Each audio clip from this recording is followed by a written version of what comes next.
본문 마태복음 5장 25절에서 34절의 말씀 함께 읽도록 하겠습니다. 함께 읽겠습니다. 시작.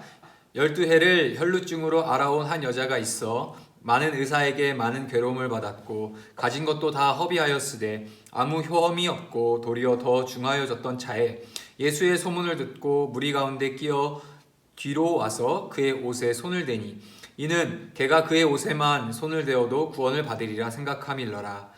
이에 그의 혈루 근원이 곧 마름에 병이 나은 줄을 몸에 깨달으니라. 예수께서 그 능력이 자기에게서 나간 줄을 곧 스스로 아시고 무리 가운데서 돌이켜 말씀하시되 누가 내 옷에 손을 대었느냐 하시니 제자들이 여짜오되 우리가 에워싸 미는 것을 보시며 누가 내게 손을 대었느냐 물으시나이까 하되 예수께서 이 일 행한 여자를 보려고 둘러보시니 여자가 자기에게 이루어진 일을 알고 두려워하여 떨며 와서 그 앞에 엎드려 모든 사실을 여쭈니 예수께서 이르시되 딸아 내 믿음이 너를 구원하였으니 평안히 가라 내 병에서 놓여 건강할지어다. 자, 오늘 말씀의 제목을 잡으면 버려집니다. 잡으면 버려집니다 라는 제목을 가지고 여러분들과 나누려고 합니다. 여러분들은 미니멀 라이프를 알고 있나요? 미니멀 라이프란 일상생활에 필요한 최소한의 물건만을 두고 살아가는 그 삶을 일컫는 말입니다. 미니멀 라이프를 지향하는 사람들이 점점 많아지고 있는 걸 보면요, 요즘은 최소화하거나 간소화하는 것이 트렌드인 시대인 것 같아요. 미니멀 라이프를 위해서는 반드시 해야 할 작업이 있어요. 그것은 필요 없는 물건을 버리는 일입니다.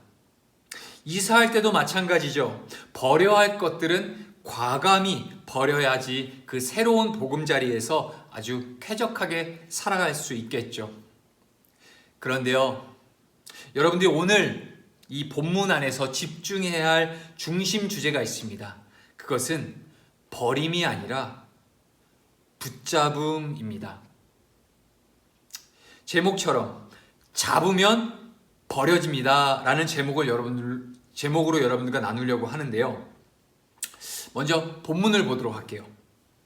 본문에 나오는 여인은 12년 동안 혈루증을 앓고 있었어요.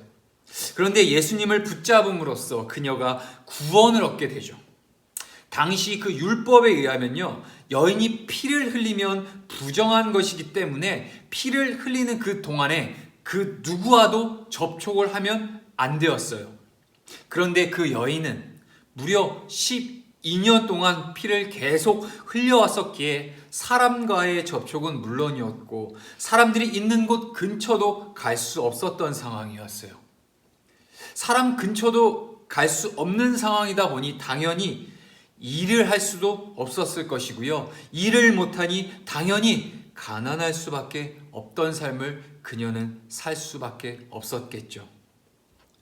여인은 지난 12년간 자신의 병을 치료받기 위해서 용하다는 소문난 의사들을 모조리 찾아다녔어요.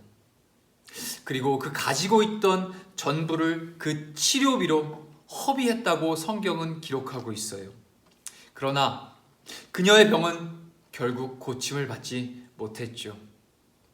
여인은 자신에게 있는 그 부정한 병을 버리기 위하여 자신의 일생을 바쳤고요. 전 재산을 탕진하게 된 거죠. 뿐만 아니라 혈루병으로 부정해진 여인의 주변에는 그 누구도 존재하지 않았어요. 그녀는 아침마다 자신에게 주어진 그날의 삶을 저주하면서 눈을 떴겠죠. 그러던 어느 날 그녀는 예수님에 관한 소문을 듣게 됩니다. 예수님을 만난 사람들은 다 고침을 받았다는 사실을 듣게 되고 구원을 입었다는 그 소식을 듣게 된 거죠. 그녀는 예수님께로 찾아갑니다. 그러나 예수님은 수많은 인파들 사이에 둘러싸여 계시죠. 만일 부정한 병에 걸린 그 자신을 만일 주변에 있는 사람들이 발견하게 될 경우에 그녀는 매우 큰 위험에 처해질 수 있었습니다. 그렇기에 섣불리 그녀는 예수님께로 다가가지 못했어요. 고민 끝에 그녀는 마음을 굳게 먹습니다. 그녀는 사람들 사이를 힘겹게 뚫고 들어가 드디어 예수님이 계신 곳까지 다다릅니다. 그때 그녀의 마음속에 이러한 믿음이 생깁니다. 그래, 내 손이 저기 계신 예수님의 그 옷에 닿기만 해도 난 구원을 받을 수 있을 거야 라는 믿음이 그녀의 마음에 생긴 거죠. 여인이 예수님의 옷자락을 만집니다. 그녀의 손으로 예수님의 옷자락을 그 붙잡는 순간 여인은 알 수 있었어요. 그것은 바로 자신의 병이 나았다는 사실을 알 수 있었던 거죠. 그녀가 평생 발버둥쳐 가면서 그토록 버리려고 했던 그 부정한 혈류병이 예수님을 붙잡던 그 순간에 완전히 사라져 버린 겁니다. 할렐루야. 그녀가 예수님을 붙잡기 위해 수많은 인파 사이를 뚫고 들어가는 것이 절대로 쉬운 일이 아니었어요. 혈루증이 어떤 병인가요? 부정한 병입니다. 당시 유대인의 율법에 의하면 부정한 여인은 돌로 쳐 죽이는 것이 가능했죠. 즉 한마디로 그녀가 사람들이 많은 그 자리에 있었다는 사실만으로도 그녀는 사람들에 의하여 돌에 맞아 죽을 수도 있었던 상황이었어요. 그럼에도 그녀는 예수님을 붙잡기 위해 자신의 목숨을 걸고 사람들 틈 사이로 들어가 예수님의 옷자락을 붙든 거죠. 27절에 그녀가 손을 대니 라는 표현이 쓰여지고 있어요. 여기서 손을 대니 라고 쓰여진 헬라어 단어 합토마이에는 이러한 뜻이 담겨 있어요. 소속되다, 관계되다, 고착시키다, 그리고 불을 붙이다 라는 의미로 이 합토마이, 그녀가 손을 대다 라는 단어에 쓰여지고 있다는 거예요. 즉 그녀가 예수님 옷에 손을 대므로 예수님께 속함을 받게 되는 것이고요. 예수님과의 관계가 형성되는 것이고요. 예수님께 고착 꼭 붙어 있게 된 것이고요. 마치 마른 장작에 불이 활활 붙듯이 그녀는 예수님을 확실하게 붙잡았다라는 것이 이 헬라어 단어에 쓰여지고 있다는 거예요. 자기 곁을 떠난 그녀를 잊기 위해 밤마다 술을 마시던 한심한 남자는 그녀의 기억을 버리기 위해서 안간힘을 씁니다. 그런데 그 한심했던 남자에게 새로운 여친이 생겼습니다. 그러자 떠나간 옛사람 때문에 밤새 술을 마시며 한심한 나날을 보냈던 그가 언제 그랬다는 듯이 새로운 여친과의 행복한 나날을 보내게 됩니다. 여러분 오해하지 마세요. 이건 전도사님 얘기가 아닙니다. 하나님은 거룩하십니다. 거룩은 구별되다 라는 뜻을 갖고 있죠. 하나님이 거룩하시다는 말은 즉 하나님은 죄와는 섞이실 수 없는 분이시라는 것을 얘기해 주고 있어요. 그런데 우리는 어떤 사람들이죠? 우리는 모두 죄인이에요. 세상에 아무리 대단한 성인일지라도 그들에게도 반드시 죄는 있습니다.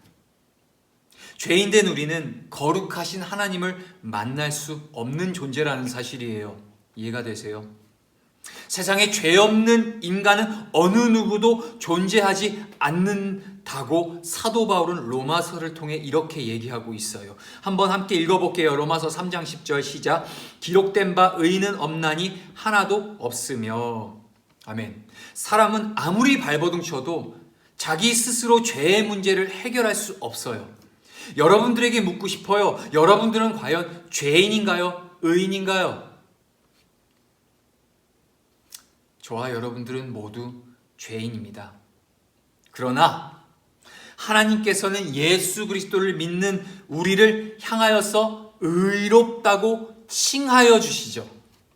즉 우리는 죄인이지만 의로우신 예수 그리스도를 믿음으로 우리가 의인이라고 하나님으로부터 칭함을 입게 된다라는 얘기예요. 우리가 하나님으로부터 의롭다고 불릴 수 있는 것은 우리가 하나님 앞에서 의로운 존재이기 때문이 아니라 다만 우리는 예수 그리스도를 믿음으로 말미암아 예수님의 그 의를 덧입게 된 것뿐이라는 사실이에요. 우리가 의로워서 하나님의 우리를 의롭다고 불러주신 것이 아닌 의로우신 예수님이 하나님 앞에서 우리를 대신 보증을 서주고 계신 거라는 사실이에요. 할렐루야. 이 놀라운 그리스도 예수님의 은혜가 감격스럽지 않나요? 그렇기 때문에 예수 그리스도로 인함이 아니면 죄사함을 받을 그 어떠한 여지나 방법은 우리 안에서 존재하지 않습니다. 우리 스스로 내 안의 죄를 벗어버리기 위해 아무리 발버둥 쳐봐야 해결될 수 없다라는 얘기예요. 우리에게 중요한 것은, 여러분 분명히 아셔야 돼요. 우리에게 있어 지금 이 순간 중요한 것은 바로 유일하게 의로우신 그 의로우신 예수 그리스도를 붙잡는 일이라는 거예요. 저는 요즘 코로나로 인해서 교회에서 만날 수 없는 여러분들을 만나기 위해 틈틈이 신방을 하고 있어요. 현재까지 몇몇 친구들을 만나왔고요. 아직 만나지 못한 친구들 역시도 앞으로 계속해서 만날 생각이에요. 만일 여러분들이 전도사인 저를 만나게 된다면 저와 여러분들 사이에서 어떤 대화가 오고 갈까요? 아마도 주로 여러분들의 신앙에 대한 부분들이 얘기되지 않을까요? 학생들을 만나서 신앙에 대한 얘기를 나누다 보면요, 적지 않은 친구들이 신앙을 오해하고 있을 경우가 많아요. 자신이 예수님을 믿는 사람이기 때문에 죄를 짓지 말아야 하는 것은 알고 있지만 현실은 매번 죄를 짓고 있다는 그 사실 가운데 낙심하고 낭망하고 절망하고 있는 경우가 많다라는 거예요. 죄를 짓지 않기 위해 자기 자신과 치열하게 싸우는 여러분들을 보고 있으면 저는 정말 놀랍고 기특하게 느껴지죠. 그런데요, 문제는 죄를 짓지 않기 위해 부단히 노력하고는 있지만 매번 똑같은 죄로 넘어지는 자기 자신으로 인하여서 여러분들 스스로 지쳐버리게 되는 경우가 많다라는 사실입니다. 여러분들에게 부탁드리고 싶어요. 지금 여러분들이 죄에서 자유를 얻기 위해 필요한 것은 죄를 내다 버리기 위해 죄 짓는 자기 자아와 씨름하는 일이 아니라는 사실이에요. 여러분들에게 있어 지금 시급한 것은 죄에서 구원해 주시는 예수 그리스도 그분을 단단히 붙잡는 일이 바로 시급한 일이라는 사실입니다. 할렐루야. 우리 영혼과 육체에 예수 그리스도의 진리로 채워갈 때 우리 안에 있었던 그 부정한 것들은 다 진리로 말미암아 또 밀려나가게 되는 원리라고 보시면 돼요. 물론 성경에선 죄와 싸우되 피 흘리기까지 싸우라고 했습니다. 하지만 그 죄와 싸우는 방식은 어떠한 방식이냐? 바로 그리스도 예수, 그 주님을 우리 안에 온전히 영접하고 주님을 붙들고 예수 그리스도 말씀의 진리를 계속해서 채워나갈 때 우리 안에 더러운 죄와 욕망들, 하나님이 기뻐하시는 죄의 문제들이 다 밀려나가게 된다는 거예요. 자신의 죄를 이겨내려고 이악 물고 싸우려고 하는 건 마치 시커먼 캠퍼스 위에 더 시커먼 물감으로 그림을 그려내는 것과 같은 원리예요. 즉 아무리 칠흑과 같은 어둠이라고 해도요, 한 줄기 빛이 그 어둠을 통과하게 될 때 어둠은 사라지게 되죠. 여러분들 죄를 묵상하는 일에 너무 몰두하지 마세요.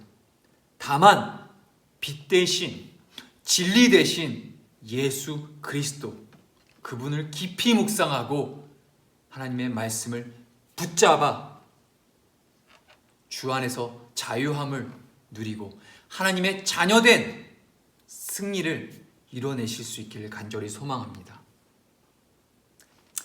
하나님 감사합니다. 죄의 문제 때문에 여러 가지로 힘써 싸워내고 있는 친구들이 있습니다. 매번 똑같은 죄로 인하여서 넘어지고 그때마다 또다시 회개하고 이러한 반복적인 삶을 바라보면 그러한 내 모습이 내 자신이 너무나도 한심하게 느껴질 때가 많습니다. 하지만 주님, 우리가 빛의 자녀로서 우리를 구원해 주신 예수 그리스도 주님을 더욱더 단단히 붙들며 나아갈 때 우리 죄의 문제가 해결될 줄 믿습니다. 주님을 더욱더 깊이 묵상하는 우리 홀리시티 유스 되게 하시고 주님과 더욱더 친밀한 관계 가운데 견고하게 주를 붙들고 나아가는 우리 성도교회 고등부 우리 되게 하여 주옵소서. 감사드리며 예수 그리스도의 이름으로 기도합니다. 아멘. 한 주간도 승리하시길 바라요. 파이팅! Maybe you just haven't seen it, just haven't seen it yet.